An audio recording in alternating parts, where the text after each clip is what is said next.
Shalom, shalom, y'all Sharala. I'm going to start off first things first, giving all praise and glory to Yahweh, Bahashem, Yahweh Shah, Bahashem Rahakadash, Pellet Hebrew tongues, quick names of Heavenly Father, the Son, and the Holy Spirit. Double honors to the apostles and elders of Great Millstone. And shalom to your sister and brothers living this truth. And shalom to the brothers and sisters listening and studying to show themselves approved. Shalom. Put this on Do Not Disturb. No interruptions. So, coming to you today, Joshua, another lesson showing that Babylon's economy is in free fall. It's not going to pick up either. You got World War III looming, which is going to further disrupt the supply chain, the foreign trade, and it's going to go make things worse, man.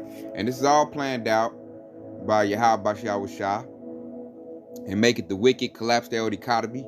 Because what? All roads lead to the charagma, the device. Esau has to do this and make you desperate so that when he comes with the deal, like it's a movie called The Deal, when he comes with the deal, you'll be in a desperate position where you'll take it, especially if you have no faith in Yahweh Shah. Check, I got an article pulled up. So a lot of people are going about to be homelessness. They're going to increase homelessness.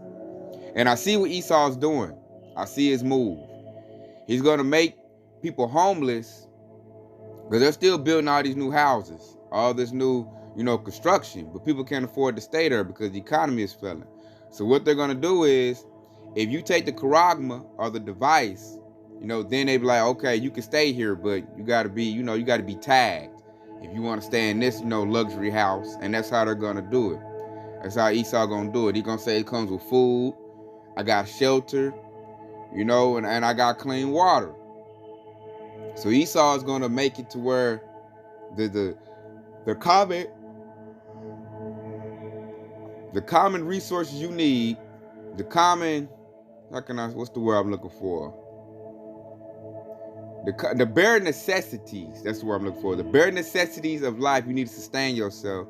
Esau is going to make it to where you have to take the device in order to receive those benefits. And he's taking away the benefits now that, these Babylonians used to have. So check, I'm going to read this article. It says, why the 2022 housing market crash could be worse than 2008. In 2008, a lot of people lost money. They was in a panic.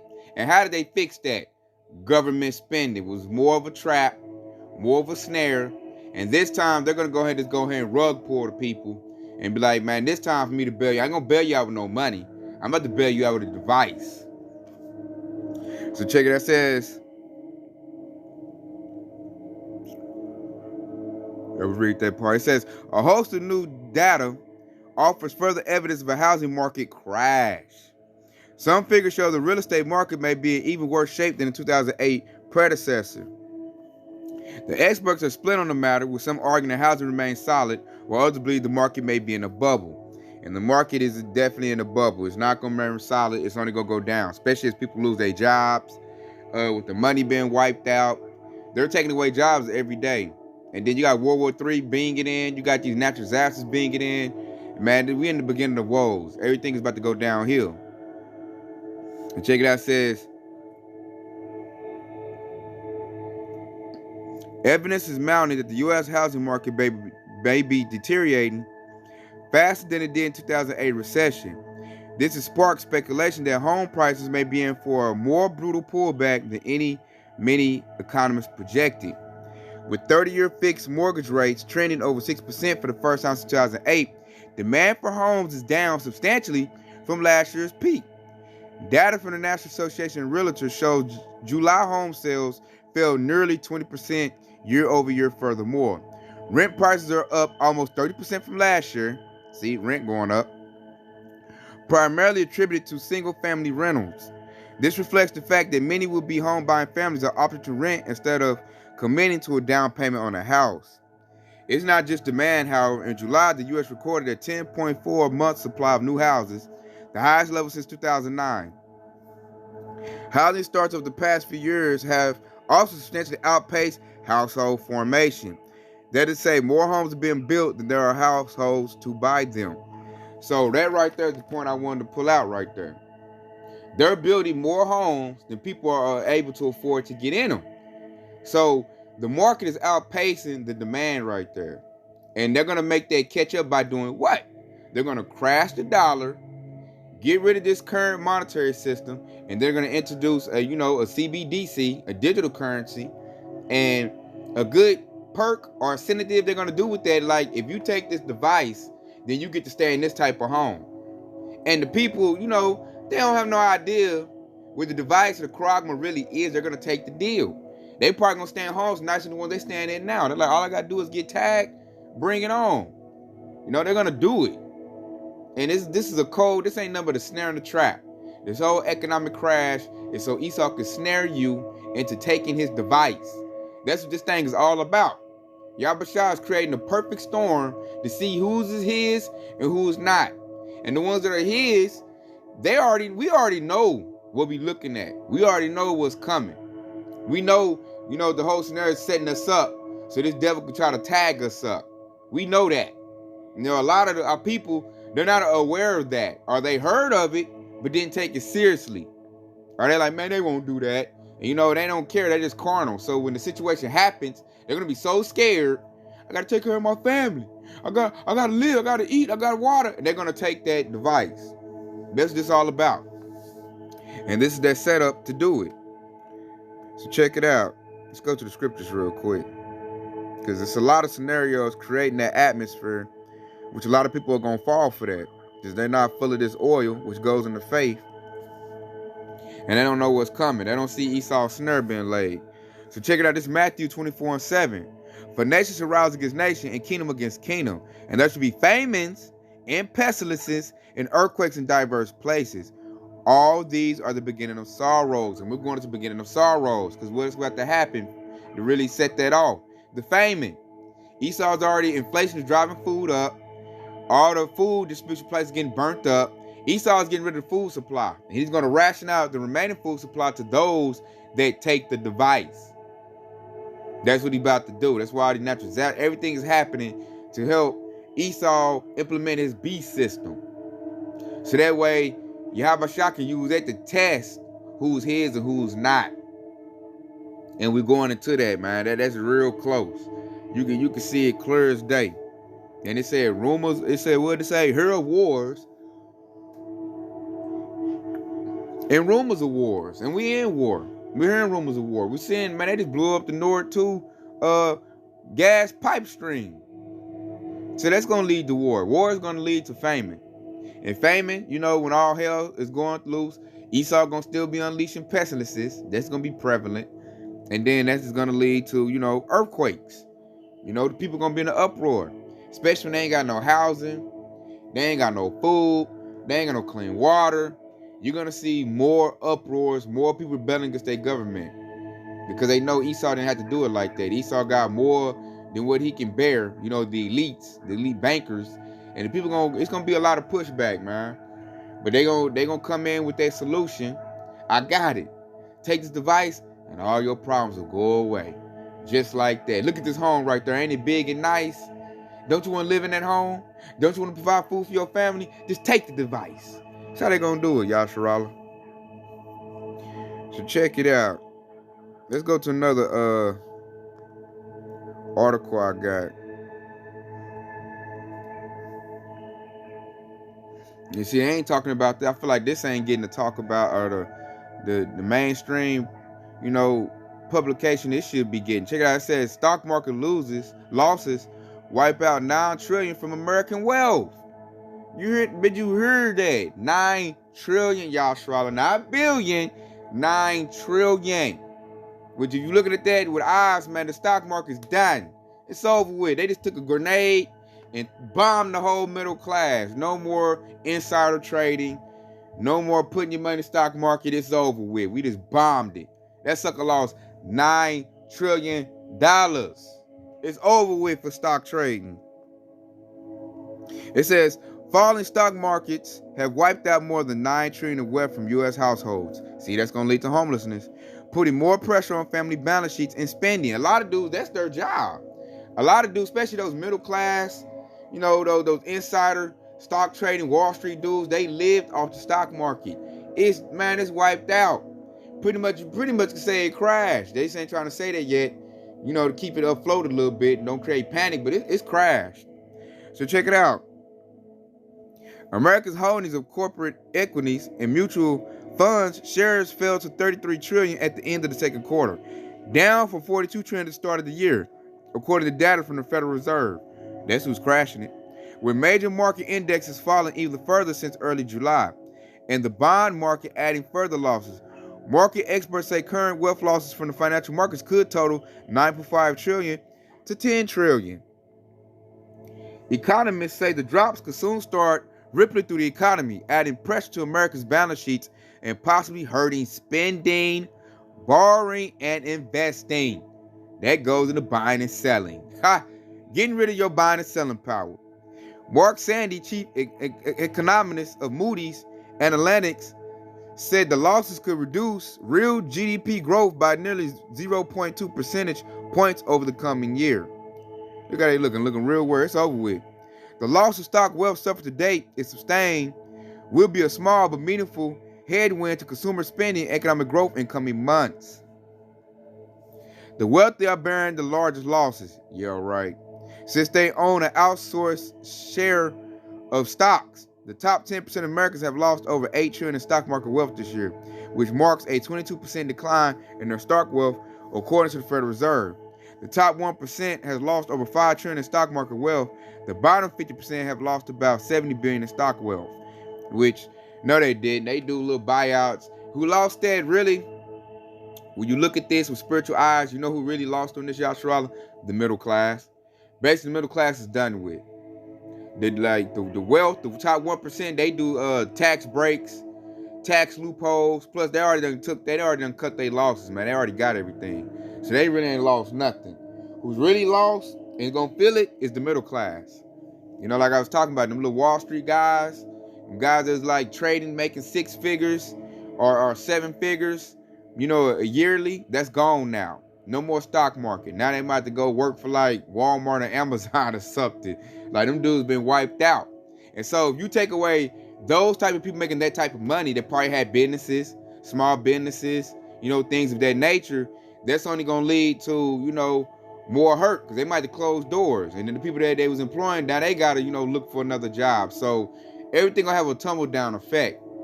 And it's going to only go get worse. As gas prices go up, inflation goes up, the stock market continues to lose more of its stock power. Because really what's happening is, why it's crashing like that is because the 1% are pulling their money out. They're no longer upholding it, because the elite bankers, they the ones who manipulate the stock market. They uphold the stock market. When the stock market's going, it's because they're putting money into it. When they cash out, it crashes. And they're cashing out, man. They're going into their bunkers, man. They about to implement their diabolical plan. And these are signs of that. These are signs that's about to happen. See, most people ain't going to look at it like that. They're like, it's crashing, but not know why. It's crashing because they're pulling their money out, man. They're going with phase 2 of their diabolical plan. So let's go to the scriptures, which is going to further lead to the collapse of Babylon the Great, which is a great news for us. So check it out. Let's go to Jeremiah.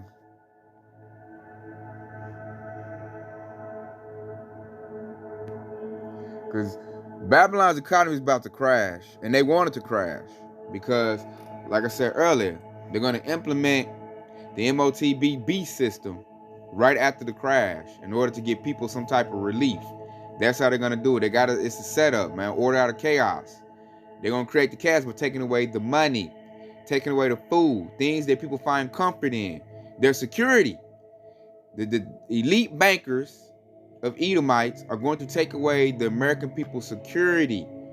That way they run to them and they go get the device.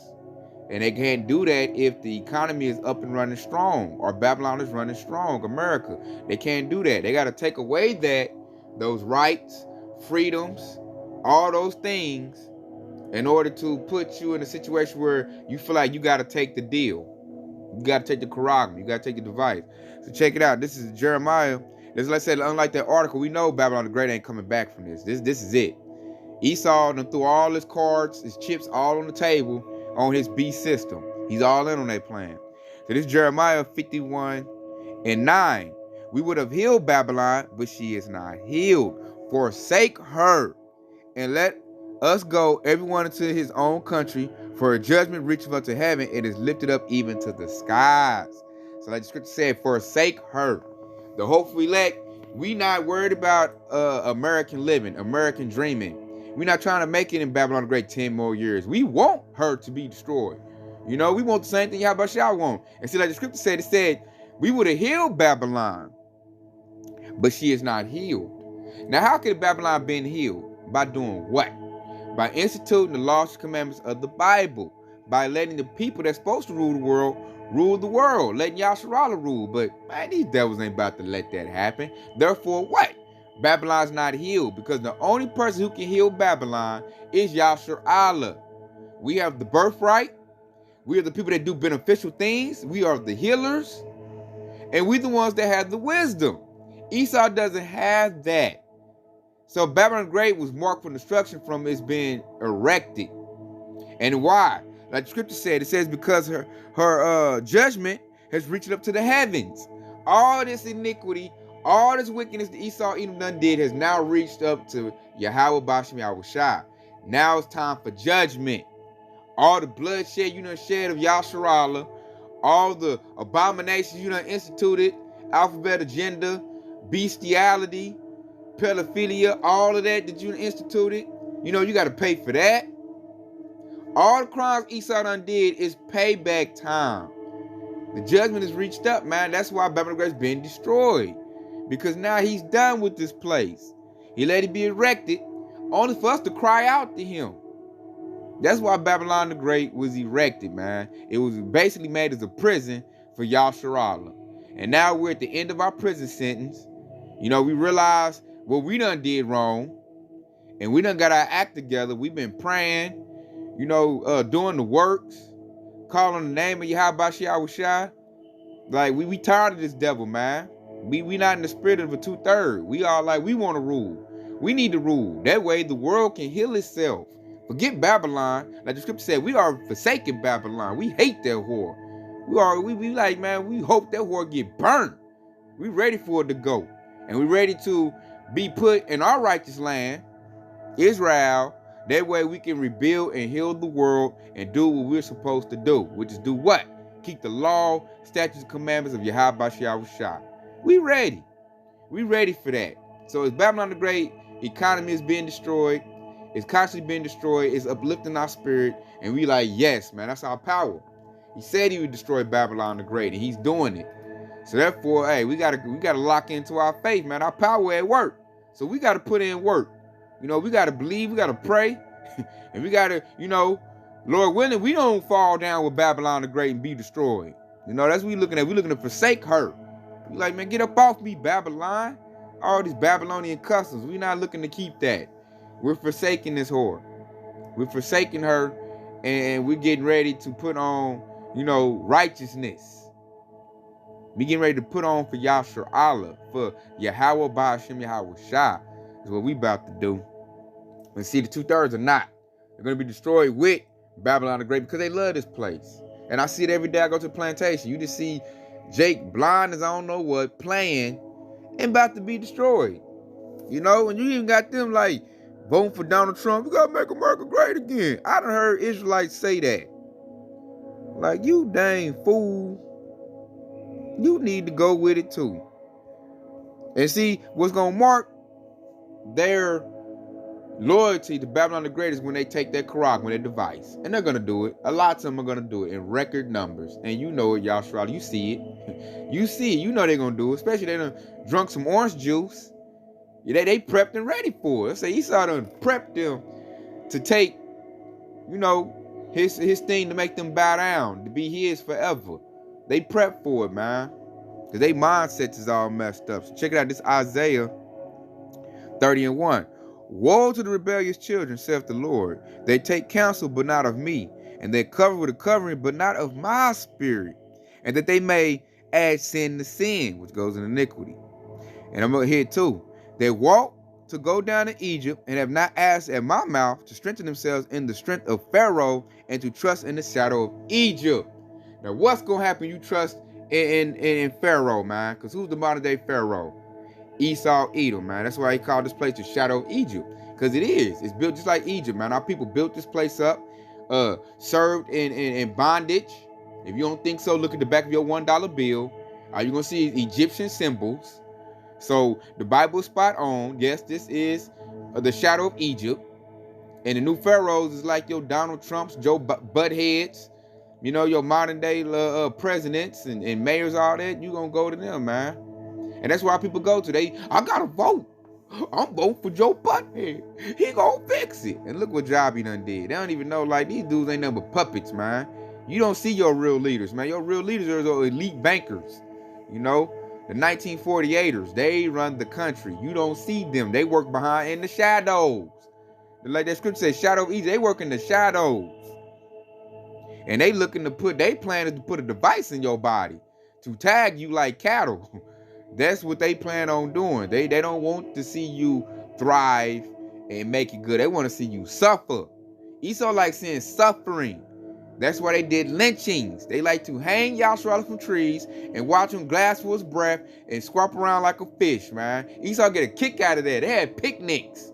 They pick a nigga, lynch him, and then eat food up on his dead body and enjoy that. The psychopath, Esau, Edom. And that's why people want to go to for help. That's what just tripped me out about these little stupid 2/3 Israelites. Like, how dumb can you be? These people don't care about you, never have. Want to shed your blood. And then the economy is failing. We finally about to get free because the prison system is breaking. And but we got to build it up. We got to go out. We got to vote. Man, get the hell out of here with that, man. That's why that scripture said, woe to the rebellious children.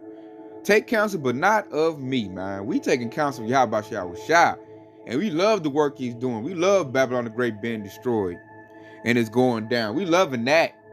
That's amping our spirit up. We over beating our chest like, we ready, baby. Didn't I tell you my power's gonna destroy your country? Look at your economy. Look at your housing market. Look at the war strategies, man. The war being set up. You ain't got no allies. These other countries got strong allies. You about to be destroyed, Esau, Edom, which is the so-called white man. We in the year of his destruction. That is good news, Yahshua. Great news. Great news. Esau, Edom will be destroyed as Babylon the Great is destroyed. And that's his whole power structure going to be destroyed. Then he's going to go into captivity. That's the future of Esau, Edom, aka the white man, the white nation. They're going into slavery. And they know they're going to slavery. Look at the economy crashing. It's going to only continue to get worse. And then, like, they might as well go get the device because they don't have any salvation. You know, they don't have that. They're just finished. We got salvation, so we should feel good. You know, we got a way out of this. You just got to put on the covering of what? Yahweh Bashmi Awashai. Have that oil burning, man. Get your faith up. So I just want to pull that out. Quick little lesson to show you, hey, this place is through. I mean through. And if you are an Israelite, Yahshua, the best thing for you to do is get in the house of David and lock into this truth. That's the best thing you can do with the last little bit of liberty you got left. You know, so with that, I want to say, you know, DTA Baba Ball, Kwam Yahshua, and Shalom.